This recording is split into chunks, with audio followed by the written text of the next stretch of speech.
students of class 9A and 9B.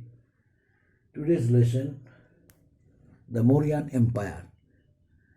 Points: Ashoka, controversy, extent of empire, Kalinga War, Digvijay to Dharmavijay, acceptance of Buddhist religious concept. As per the following points, I am going to re-explain this lesson. First, Ashoka. Who was Ashoka? You know, Ashoka was a famous ruler of the Mauryan dynasty. He was the son of famous Mauryan king, Chandragupta Maurya's son. Who was Chandragupta Maurya's son? And who came to power after Chandragupta the Maurya? It was Bindusara. Bindusara was the son of Chandragupta Maurya, and Bindusara's son was Ashoka. Ashoka was not the only one son of Bindusara. Bindusara had many sons, but out of other sons, Ashoka became the ruler of Mauryan dynasty. Now how? It was a controversial matter. How Ashoka became the successor of Bindusara. After the death of Bindusara, Ashoka became the ruler of Mauryan dynasty. According to some historians, Ashoka imprisoned many of his brothers before coming to power as king of Mauryan dynasty. But it is also said by some historians that Ashoka released his brothers, who ultimately accepted him as the king of Mauryan dynasty. Another important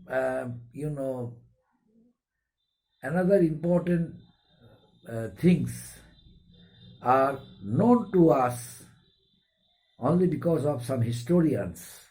That is, Ashoka killed many of his opponents, who became his opponents, who challenged his authority to be the ruler of Mauryan dynasty. Ashoka killed them, and then he came to power. Ashoka became ruler. That means, in a nutshell, we can say that Ashoka became the ruler of the Mauryan dynasty after his father's death was controversial. The matter by which he came to the throne was controversial. And next point, extent of empire. Ashoka extended his empire from the northwestern mountains of Hindu Kush to the Pennar River in Mysore. These large areas came under Ashoka's control. Earlier, the other Mauryan Empire could not extend like that way, but Ashoka. And not only that, Ashoka also established foreign trading relationship. And during his time, Tamralipta became a most important and powerful port of Bengal, and connected with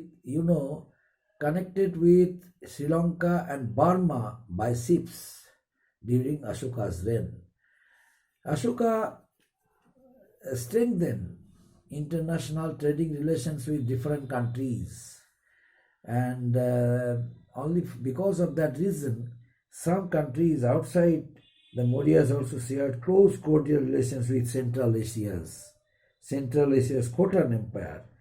And not only that, Ashoka also maintained friendly relations with the southern states during his rule, like Pandas, Cholas, and Kerala Putras. You know, the other outside India provinces of Kabul, Herat, and Kandahar, it is said by some historians that outside India, some countries also had become a part of Ashokan Empire.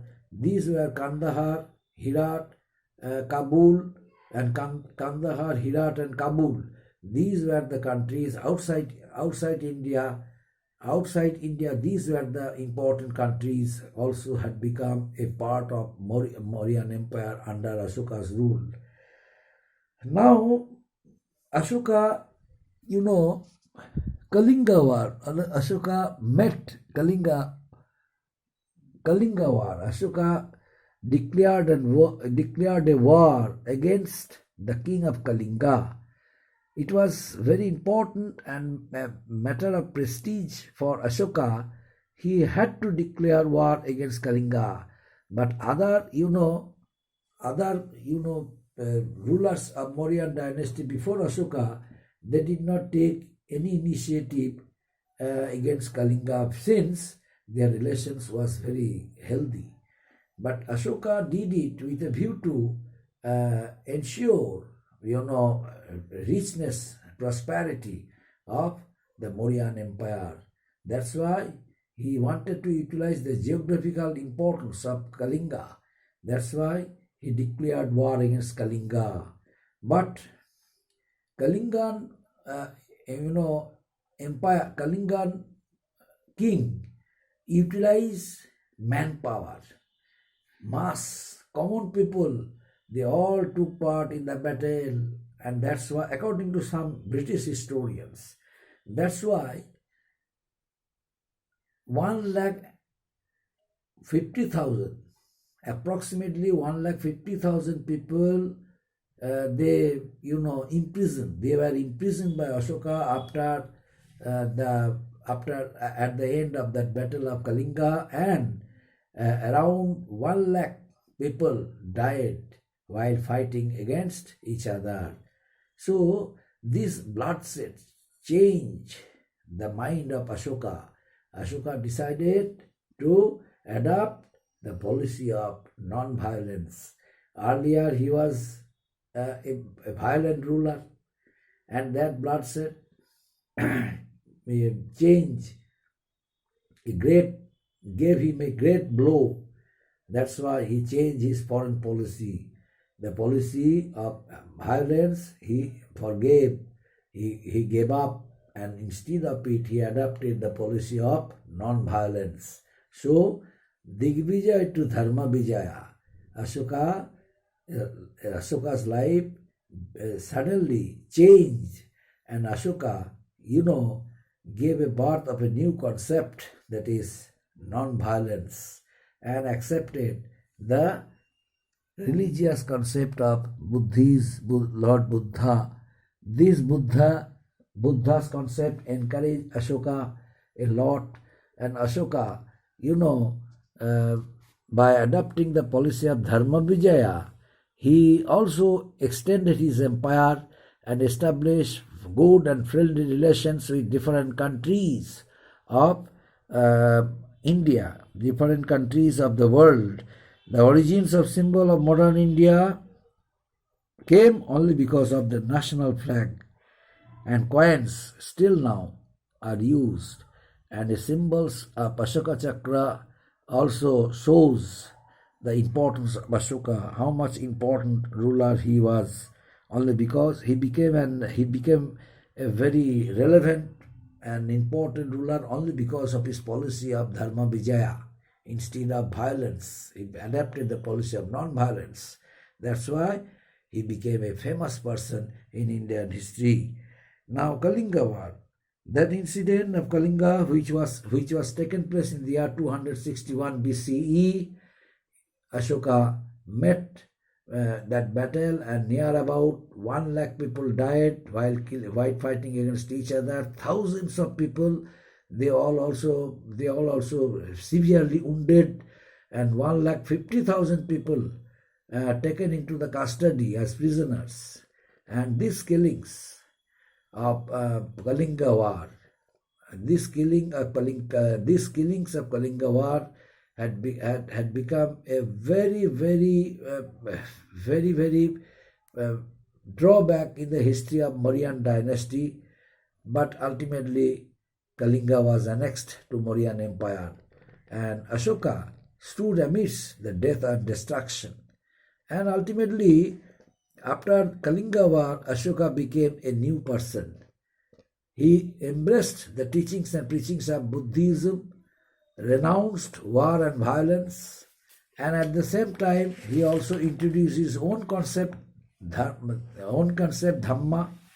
on being inspired by the ideals of Lord Buddha and preachings and teachings of Buddha, and ultimately he introduced his own style of preachings and teachings, that was Dhamma, Ashoka's Dhamma. Ashoka became a preacher of Dhamma, and that Prakrit equivalent to Sanskrit also became a part of his preachings and teachings. And he also extended friendly relations with various kingdoms across Asia and Europe, and he also sponsored Buddhist missions, Buddhist councils in different parts of India and outside India. He undertook a massive public works building and campaigns across the country. He spent a lot of money for the growth and development of Buddhism, a number of monasteries, a number of stupas he constructed, and so he also arranged for providing proper training and teachings to the needy people from monasteries. A number of saints were recruited as the teacher of Buddhist saints, Buddhist sanghas, Buddhist stupas, sanghas, and monasteries constructed in order to provide them shelter. Those who would come to teach, they were allowed to stay there. And by this way, Ashoka's fame reached the world due to his administrative skill, due to his religious technique and method, and adherence to Dharma, which also became famous because it was introduced by himself. And in the entire ancient world, Ashoka ultimately became a famous ruler of not only India, but famous ruler of India world.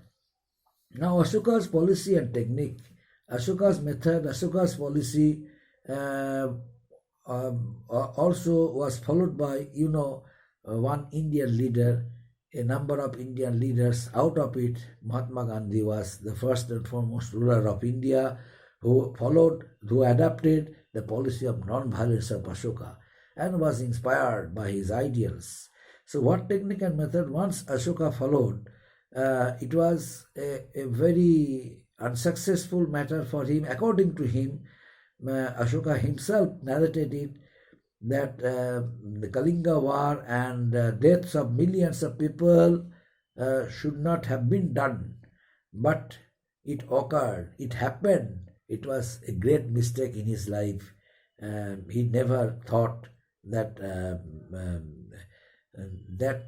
that kind of bloodshed might take place, and he would be responsible for it.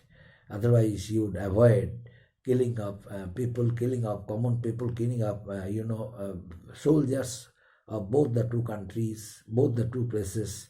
And what thing his ancestors felt, he could not feel it. So the credit must goes to his ancestors who realized it. Its horrors, is consequence, is result, but he could not think it. He was firmly believed the policy. He firmly adopted the policy of violence and was determined to occupy Kalinga in the interest of its geographical importance. Ultimately, Kalinga was annexed to the Mauryan Empire, but the glory and fame of Ashoka, of the Mauryans,